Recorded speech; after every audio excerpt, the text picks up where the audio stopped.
যাও, আজানের সময় হয়ে গেছে, ইফতার নিয়ে আসো। আচ্ছা ঠিক আছে, আমি নিয়ে আসতেছি। আজকে ঘরের মধ্যে শুধু শুকনো মুড়ি আছে, এগুলা দিয়ে ইফতারটা সেরে নিন। কি শুকনো মুড়ি দিয়ে কেউ ইফতার করে? ঘরের মধ্যে আর কিছু নাই, শুধু শুকনো মুড়ি আছে।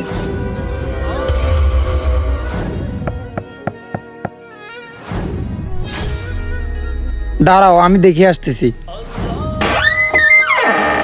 ভাই আমি আজকে সারাদিন ধরে রোজা রাখছি, এখন আমার কাছে ইফতার করার মতো কিছুই নাই, আমাকে কিছু ইফতার দেবেন? আচ্ছা তুমি দাঁড়াও, আমি আসতেছি। এই নাও ভাই, আমার কাছে শুধু শুকনো মুড়ি আছে, এগুলা দিয়ে তুমি ইফতার সেরে ফেলো। শুক্রিয়া ভাই, আল্লাহ আপনাকে বেশি বেশি দান করুক। ঠিক আছে ভাই।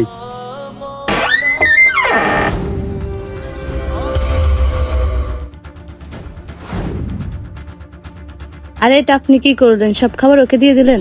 আরে ও তো রোজাদার ব্যক্তি, ওর ইফতার করার মতন কিছু নেই। আজকে নয় আমরা পানি দিয়ে ইফতার সেরে ফেলবো। ঠিক আছে, তাহলে এটাই করবো।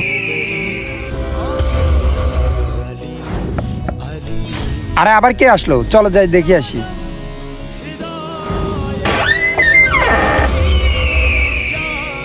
আরে বিরিয়ানি।